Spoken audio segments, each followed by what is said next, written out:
Welcome to this comprehensive guide on how to do Binance copy trading, a feature that allows users to replicate the trading strategies of experienced investors. To get started, you need to have a Binance account. If you don't have one, create an account and complete the verification process. First, navigate to the Binance website and log into your account. Then click on the Derivatives tab and select the Copy Trading option.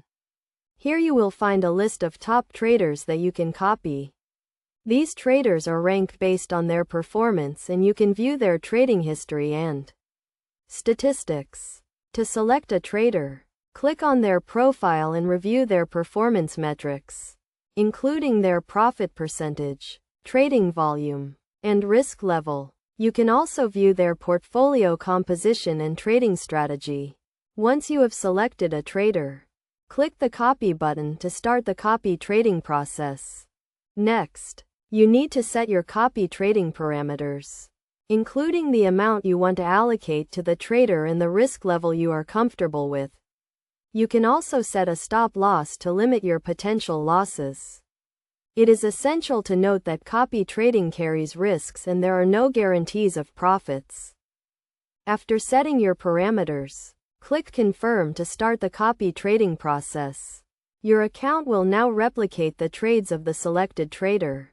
You can monitor the performance of the trader in your account in real time, and you can stop the copy trading process at any time. Best practices for Binance copy trading include starting with a small amount, monitoring the performance of the trader regularly, and diversifying your portfolio by copying multiple traders. It is also essential to have a clear understanding of the risks involved and to set realistic expectations. In conclusion, Binance copy trading is a powerful tool that allows users to tap into the expertise of experienced traders. By following these steps and best practices, you can get started with copy trading and potentially improve your trading performance. Remember to always do your own research and to never invest more than you can afford to lose.